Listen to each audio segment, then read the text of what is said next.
Welcome back to another live episode of Behind Beliefs and Behaviors. I am Dr. Maisha, and today we are talking about behind toxic work relationships and narcissism in the workplace. And I am so excited because guess what? I have with me an old favorite.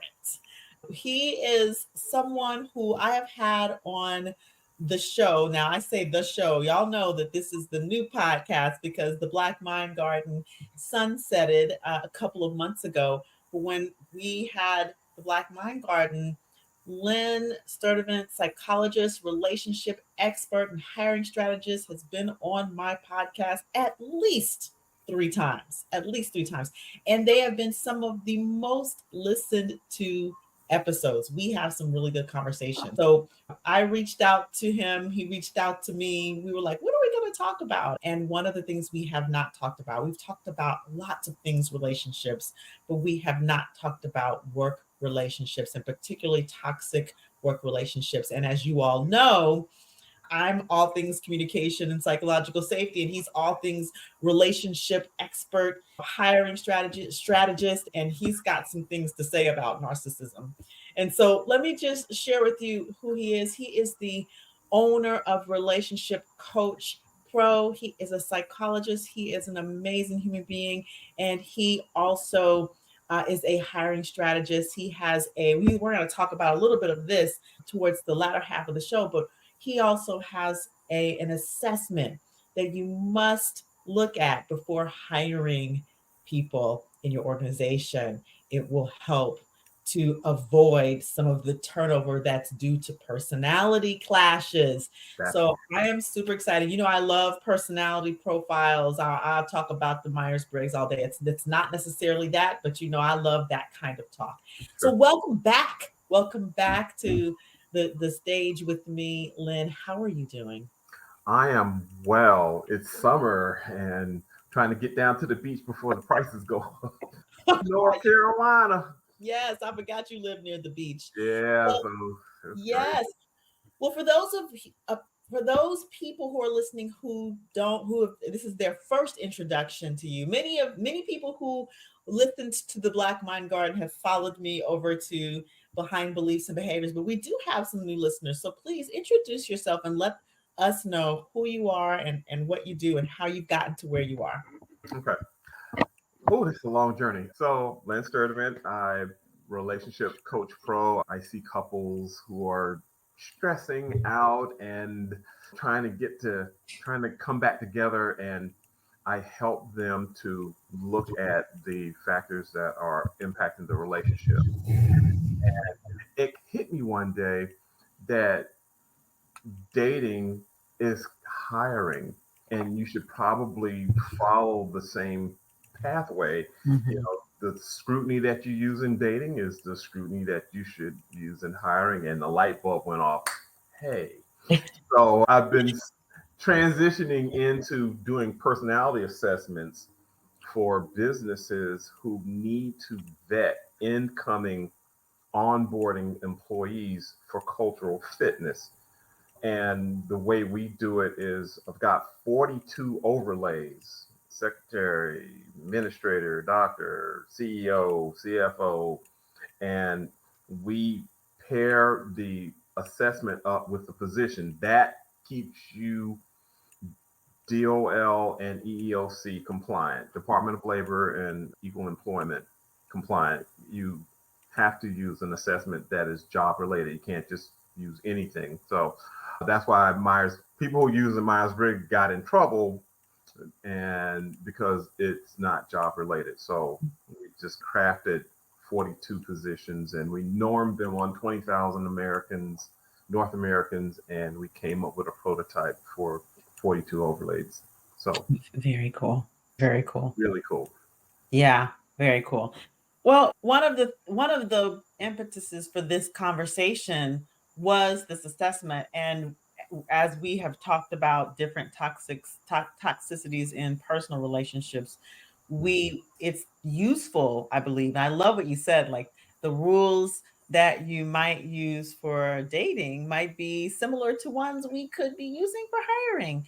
And so I want to talk about what's behind these toxic work relationships. And then I would really want to move in a little bit into narcissism, because I think that narcissism in the workplace is not talked about. But it's rampant, and it's kind of the elephant in the room in that, well, 50% of the US population voted for Trump. If you want a marker, there it is. So he has a real, this upcoming election, he has a real shot, because you got the subsidiaries of narcissism. You got racism, you got fascism, you got stubborn people, you got rebellious people, and they all are on that same frequency. And a lot of them come to work, and the drama that they have at home will be replicated at work. So it's incumbent upon the employer to make sure that you're not bringing people in who are going to be disruptive to your culture, who aren't consistent with your culture, people who play well in the sandbox. And Yeah. so that's really important. Yeah, absolutely. Absolutely.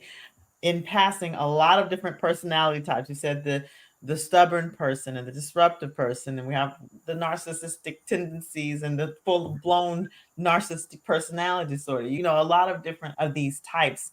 And so I'd love to focus in, because I believe that we could talk all day if we were to talk about all the different personality types that can create toxicity, because not all of them, I want to be mindful of the use of binary, but not all of them are super harmful in and of themselves. Some of them are, but then in put in the same settings and having a dynamic created is what creates the toxicity of the workplace, rather than the personality itself being harmful. So I just wanted to get your thoughts on that aspect of it. Sure. Well, your brain loves symmetry. It loves homeostasis. One of the measurements that I look at on the assessment is contentment. Now, if you got a 1 or 2 in contentment, you probably got something going on at home. And so when you come to work, if you don't talk it out, you'll act it out. So, scenario, hey, Len, we want you to look at our top performer. There's something going on with him. He's not really talking to us. Can you just talk to him? So, I do business coaching as well. So, I'll talk to him, I'll give him the assessment, and I'll see, it's a psychographic profile. It's 24 personality traits. The one that kind of jumped out at me was contentment. I said, man, what's going on at home? It seems like there's something troubling you at home. And the guy finally admitted, he's like, well, yeah, I'm starting to go through a divorce. Yeah, I know it's impacting my numbers, but I've been married for 22 years. I got children, and everybody's shocked about this. I'm shocked. We're shocked. And it's probably showing up in my numbers at work. That's what it is. And well, your employee is concerned about you, so they want you to get help. So talk to me about what's going on at home. Okay, and then we get into he's bottled it up. He hasn't talked to anybody about it, and most people have a hard time accepting help, let alone asking for it. So when you get those kind of folks in, and once you get them to talk, then they can start to relieve some of this pressure. And of course, I talk to people about divorce all the time. Say, well, you think she will come on? I said, yeah, let's talk to it, because what I know from the relationship world was that when two adults go into that parallel escalation, it's not the adults in that's fighting, it's the children on the inside of them that's fighting. And when they come back down, oh baby, I'm sorry, I didn't mean that. So we talked about that, and have his wife to come on, and big misunderstanding, some resentment that was in there from an expectation that wasn't fulfilled, and then it wasn't talked about. So it turned into resentment, and resentment kind of spreads. And so we were able to save the marriage. And once we got them out of the immediate danger, then his work performance it went up. Yeah. Right. So he's happy at home now. There isn't going to be a divorce. We're going to work this thing out, and he went back to being the top performer. So the assessment is wonderful in identifying folks who may be going through some things that you can be proactive and say, hey, talk to our business coach, Len. He can help you out. Yeah, and I think it speaks to what you said earlier, which is the personality or the behavior that's happening in and of itself may not be something that's overtly harmful. It may be a product of what's going on at home, right?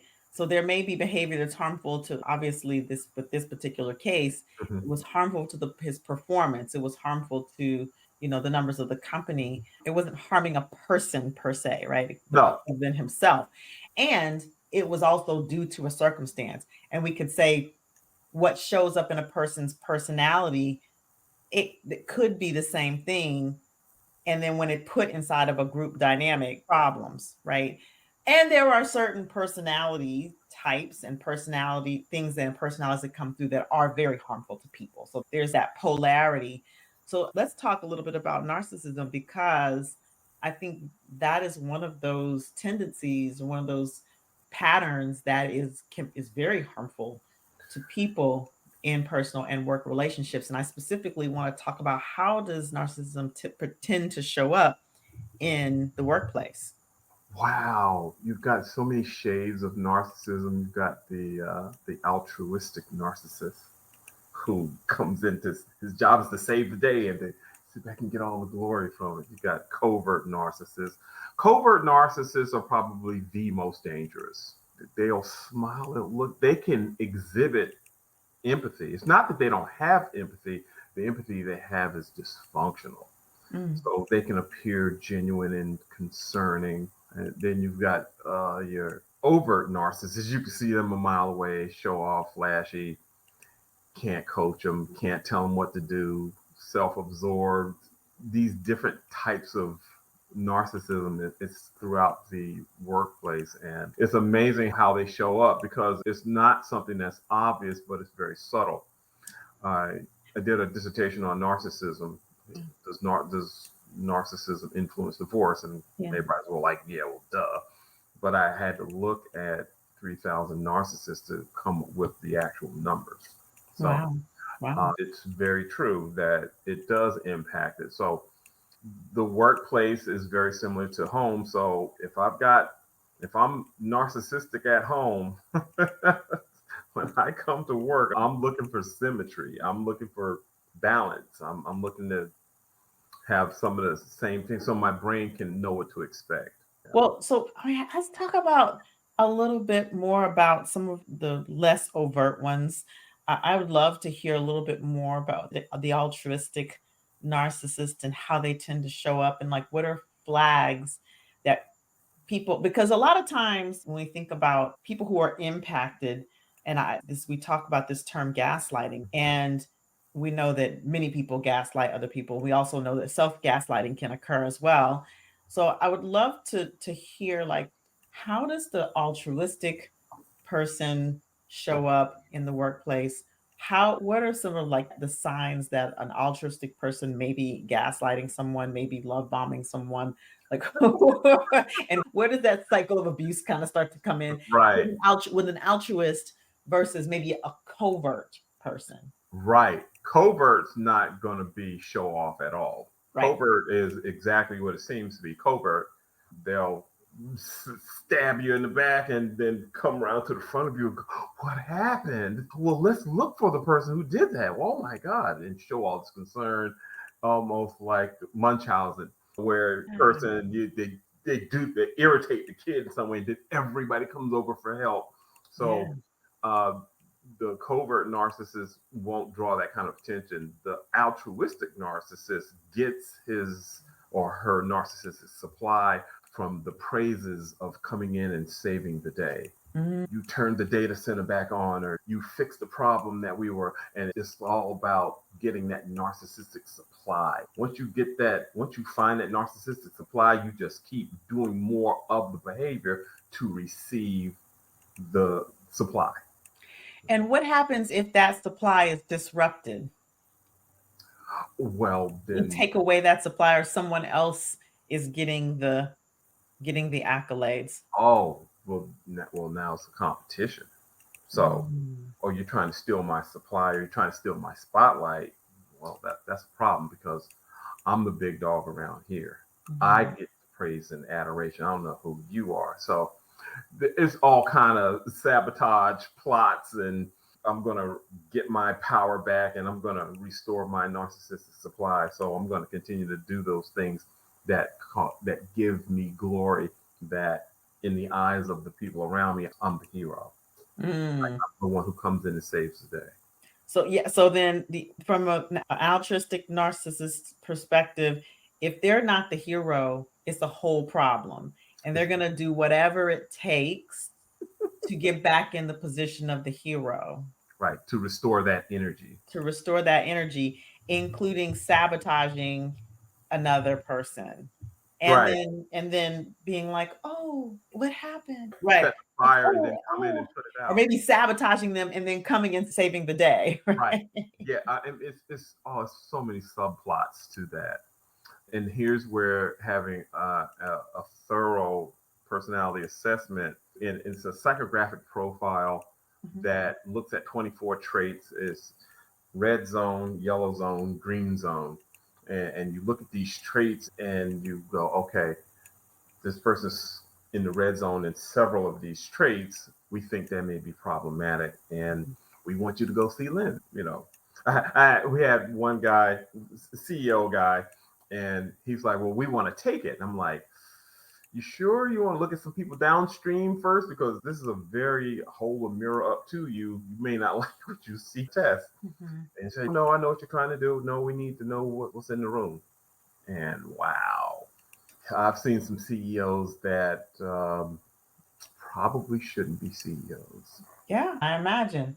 So I get like this whole altruism piece and they're being the hero and saving the day. What is the source for the covert person? Like, what's the source for them? Like, the altruism person gets their energy from being the hero and being in the limelight in that way. But the covert person, Yeah, where's that power for them? the power with the covert narcissism is I know what's going on and you don't. I know the explanation, and because I'm keeping that, I don't want any exposure for that.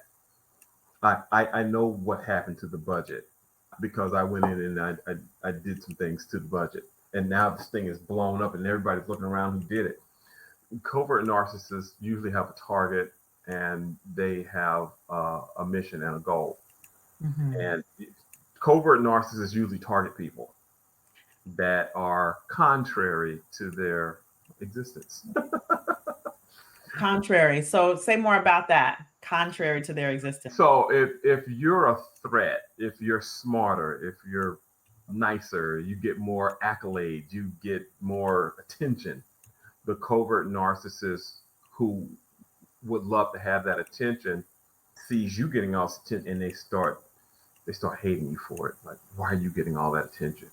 And why am I not getting all those accolades? And so they'll set out to sabotage all the stuff that's happening to you, but you won't see them do it. It's very unobtrusive. You won't know who put some ipecac syrup in your yogurt. Got it.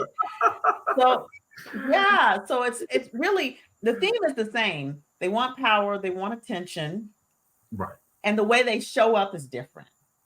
The way they show up. The overt narcissist shows up flashy, they're flashy and arrogant. You can't tell them anything. That's the overt one. They show up like that.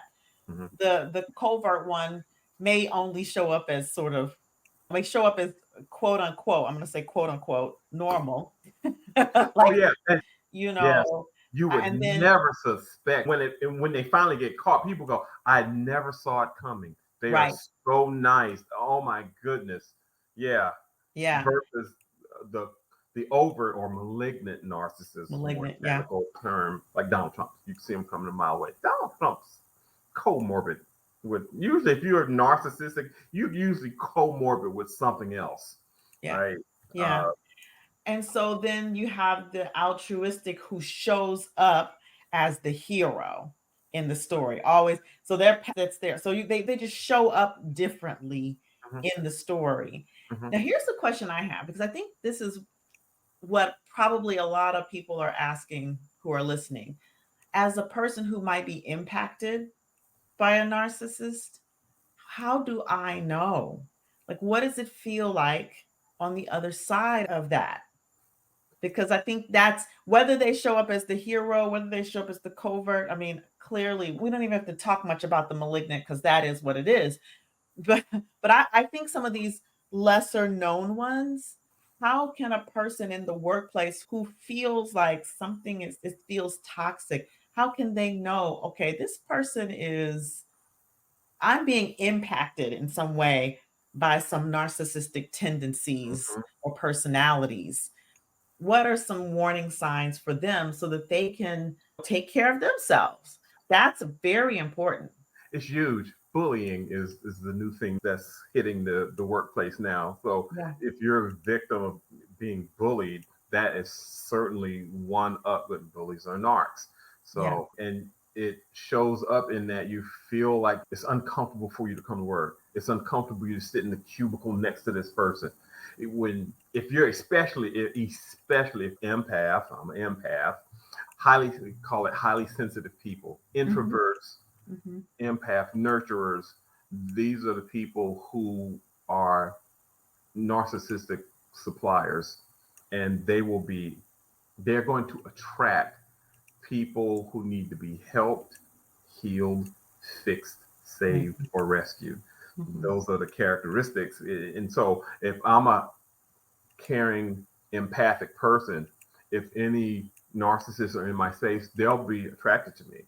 And I've been there, hated it. You know, you talked about being uncomfortable and or bullying rather.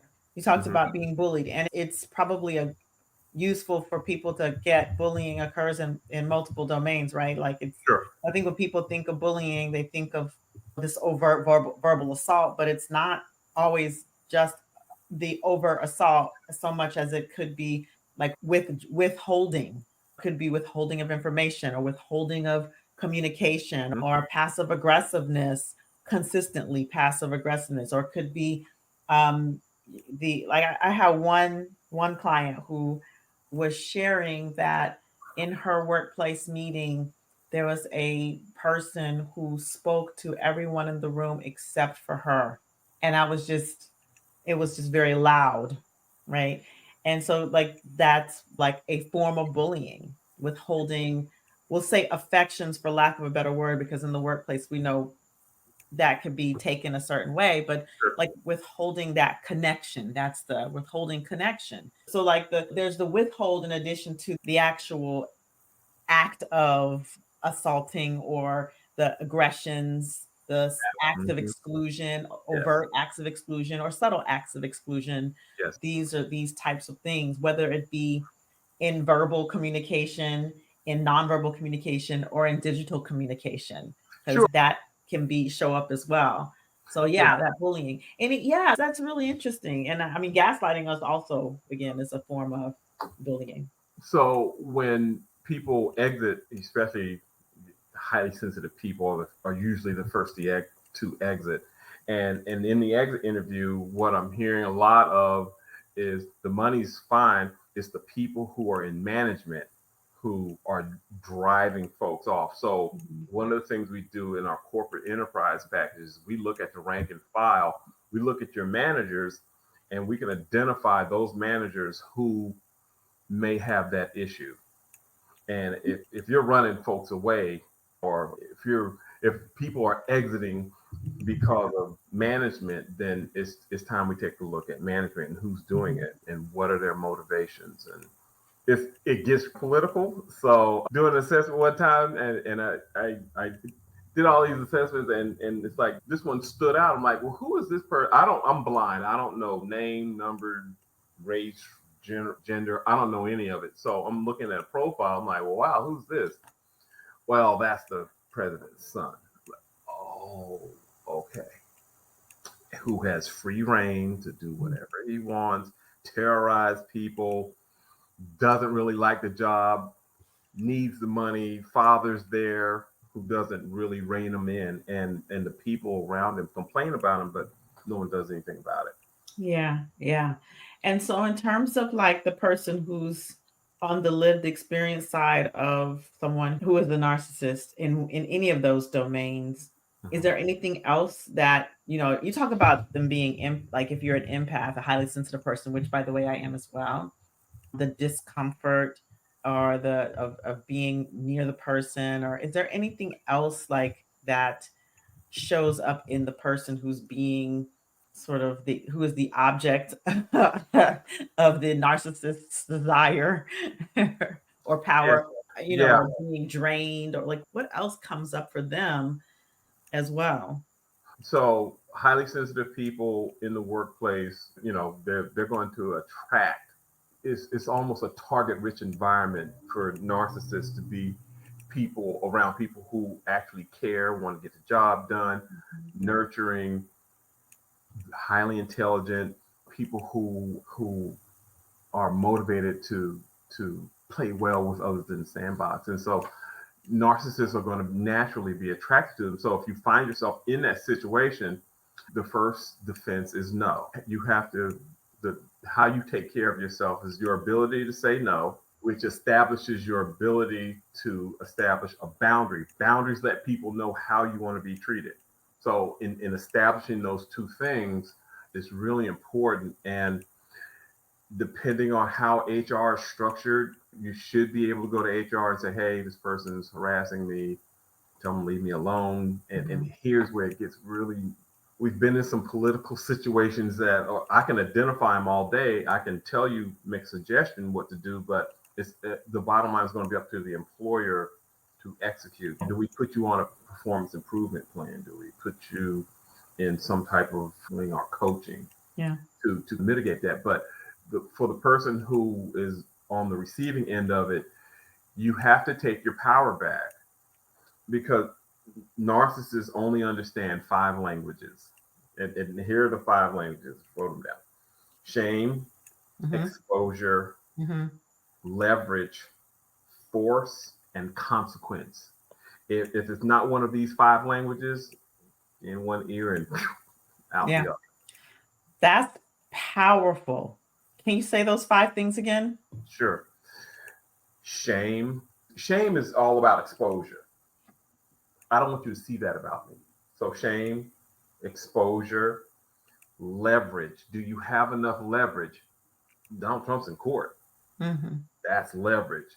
That leverage has a specific consequence to it. Mhm. And if you've got a good enough vehicle, it'll have force. Force is the actual taking him and Yeah. locking him up and doing Right. that. So shame, exposure, leverage, force, and consequence. Yeah. Those are the languages that most narcissists understand. If you're not speaking that language, you're wasting time. And these are the ways that people who are on the receiving end can take care of themselves, is by speaking those languages, setting those boundaries, and setting and here's the piece, y'all. You can set the boundary, but if you don't hold your own boundary, then you're actually giving more fuel.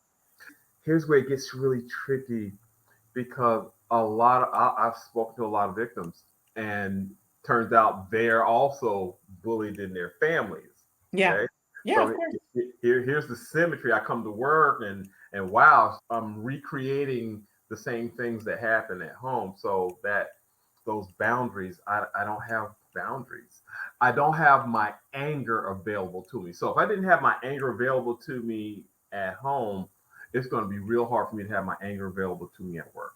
Correct. And here's where it gets tricky because you Yeah. have got to tap into that anger to say, hey, speak one of these five languages, Mhm. take up for yourself. And it's foreign because it's like, I don't know how to take my power back. I don't know how to have my anger available to me because I've never had my anger available to me. Yeah.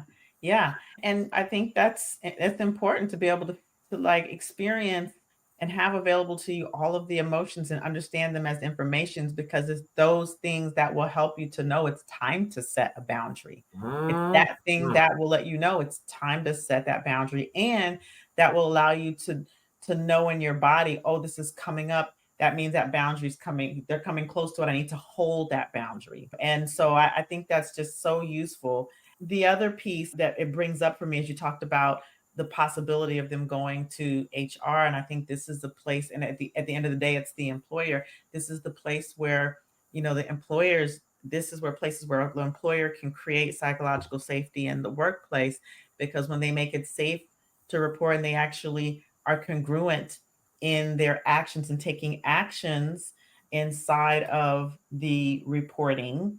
right? So you can make it safe to report, but if there's no accountability, if there's no, and I talk a lot about this and when I do my psychological safety trainings, if there's no like actual accountability, then you're not creating trust within the organization. You're actually threatening and destroying trust in the organization. So that psychological safety has to come with that accountability, that trust.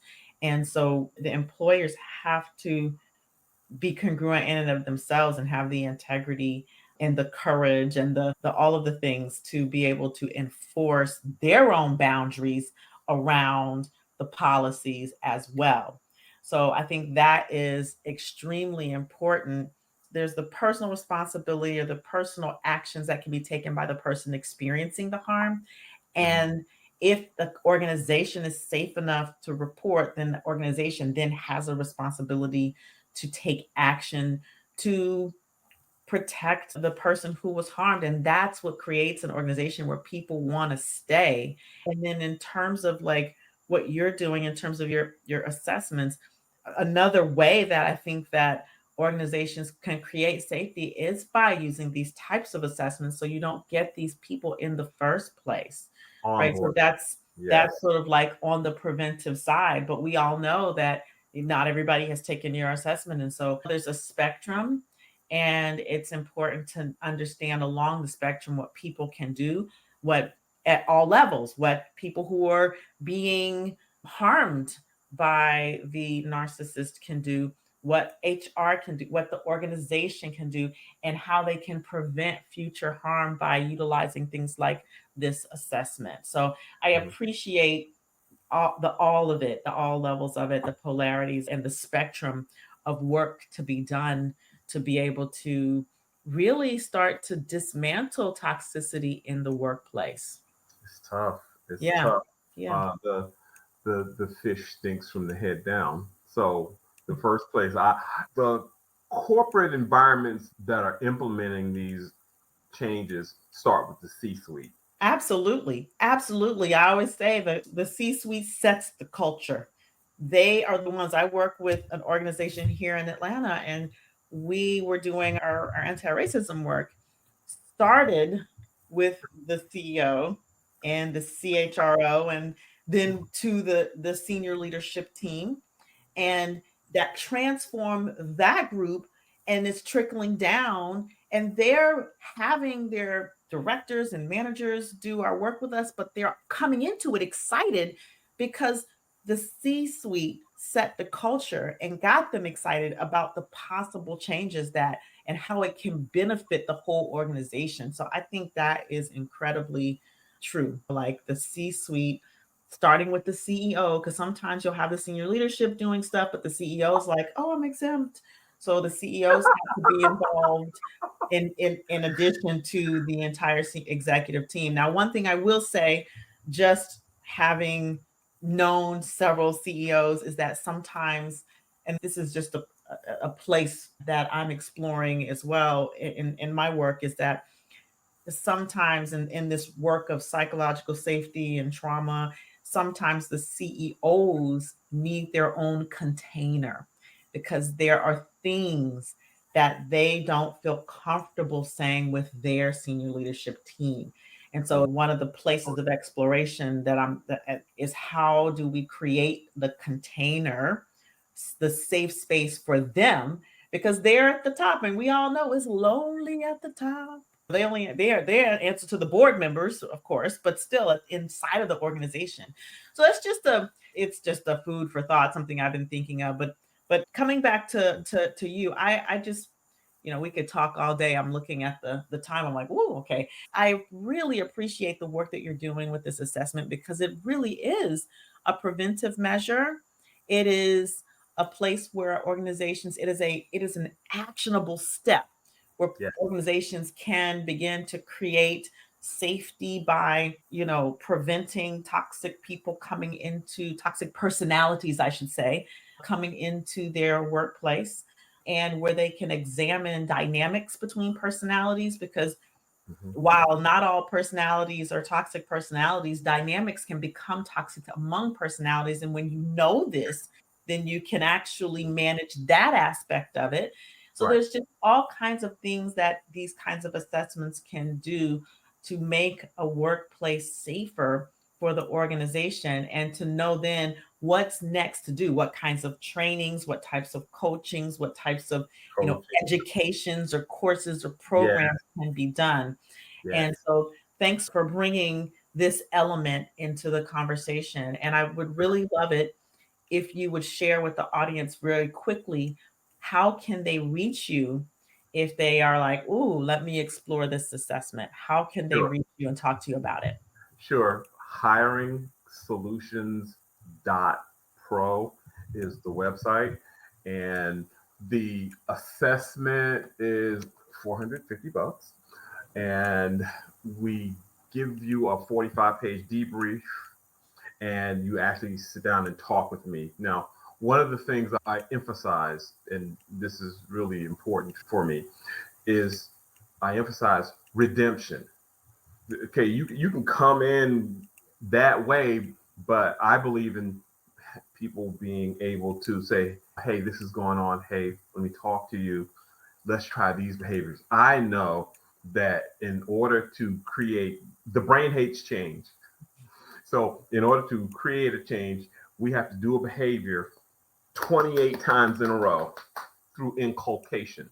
So say, hey, here's some behaviors that I want you to try out and go back into the workplace and begin this process of redemption. Because the inside, I'm also looking at what's driving this person. Are they in the adult state or are they in the child state? We try to get them out of that child state and into that prefrontal cortex where I can make adult decisions and not let Mm-hmm. my child part get in there. Because once my child part, and it's the most fluid switch ever, once I'm in my child energy, scorch earth. Yeah, absolutely. Absolutely. So hiring solutions.pro, hiring solutions.pro. Y'all, we will have this in the show notes so that you can reach out to Len and ask him, and bring him on to give these assessments to your folks, your people, your staff, your leaders, your executives. So please go to hiringsolutions.pro and check out my friend Len, and share this episode. Share this episode with a colleague, with a coworker, with a leader in your organization, with a friend, with a family member who may be working in an organization, because I think this is so important. So many people are dealing with mental health issues in the workplace, and some of it has to do with the dynamics of toxicity that exist on all levels. And when we can have leaders making organizations safer for people to work, for their staff and their leaders to work in, then that will begin to help. It won't by any means mitigate it altogether, but where if you're a place where you go to for 8 to 10 hours to work needs to be a safe and healthy environment.